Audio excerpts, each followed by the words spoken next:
The road was known as Black Hollow Lane, a narrow stretch of cracked pavement that carved through miles of dense, lifeless woods. The locals never traveled it at night. They spoke of strange noises, shadows that moved unnaturally, and headlights flickering without reason. Some even claimed to have seen figures standing on the roadside, only to vanish as soon as they got close. Jacob had heard the stories but never believed them. A seasoned truck driver, he had traveled every kind of road imaginable and scoffed at the idea of a haunted stretch of pavement. So when his GPS rerouted him through Black Hollow Lane due to road closures, he took it without a second thought. The moment he turned onto the road, an unsettling chill settled in his bones.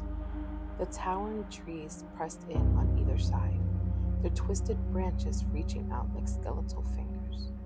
His headlights barely penetrated the thick darkness. The radio flickered with static before cutting out entirely. Jacob tried to shake off the creeping unease.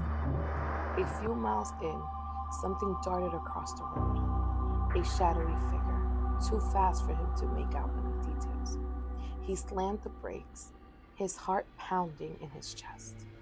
The truck shuddered to a stop, but when he peered out into the gloom, there was nothing there. No signs of an animal, no rustling in the underbrush, just silence, heavy, suffocating silence. Gritting his teeth, he continued forward. Minutes passed, but the sensation of being watched grew unbearable. He checked his mirrors, empty, yet he couldn't shake the feeling that something was lurking just beyond the edge of his vision. Then, the truck's headlights flickered. That's when he saw it. A figure in the middle of the road, pale and unmoving.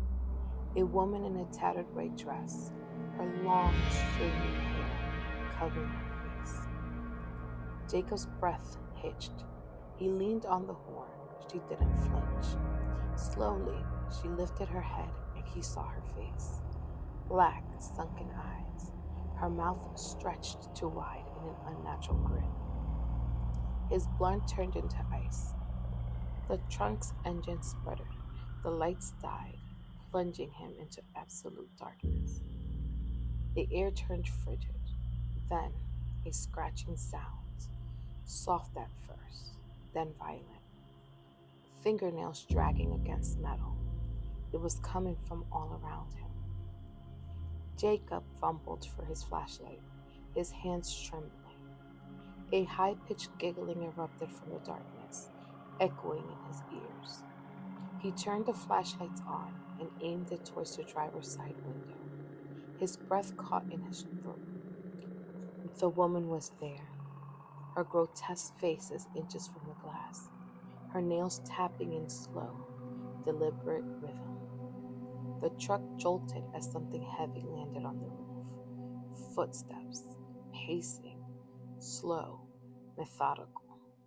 Then the whisper came, a voice like wind through dead leaves. Let me in. Jacob screamed, twisting the key in the ignition. The engine thundered to life. The headlights flickered back on, but the road was empty again. No woman, no footsteps, just a yawning stretch of Black Hollow Lane ahead. He didn't look back. He didn't stop. He drove until the road spit him back onto the highway, his pulse racing like a war drum. As he gasped for air, trying to shake off the nightmare, he noticed deep scratches on the side of the truck. They weren't there before. The next morning, after a sleepless night in a dingy motel, Jacob met another trucker at the diner.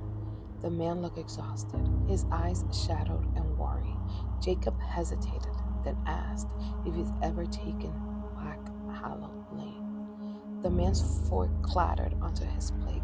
He swallowed hard, his expression darkness. Once, he admitted, and never again.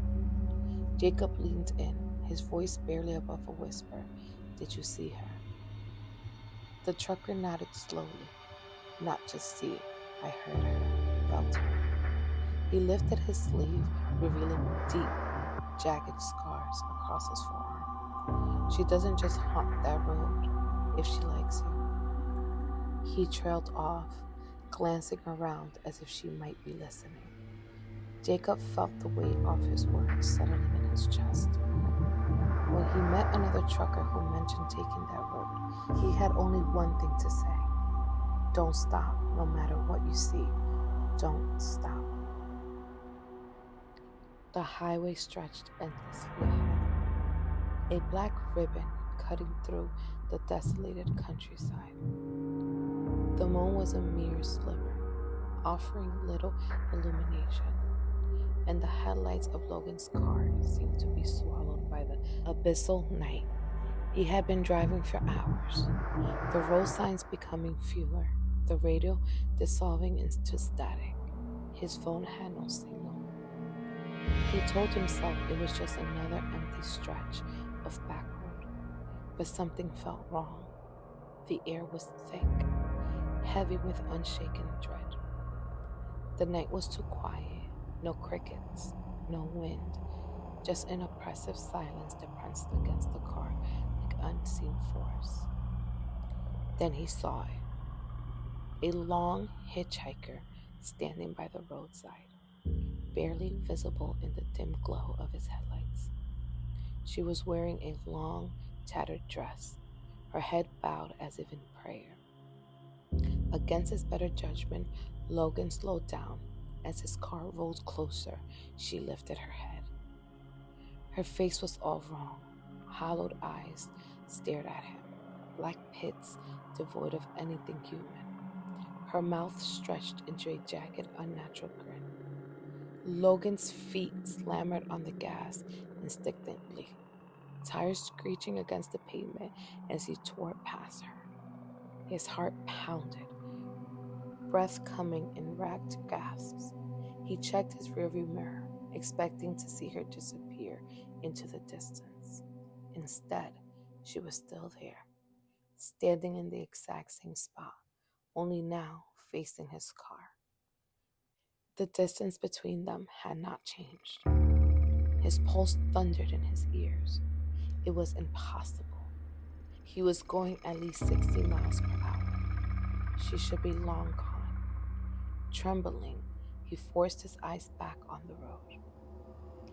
A moment later, the radio crackled to life. A voice, distorted, whispered thin, slithered through the statics. You should have stopped. Logan slammed his hand on the dial, twisting it off, but the voice remained. A soft, breathy laugh echoed through the speakers, then a scratching sound like nails against metal.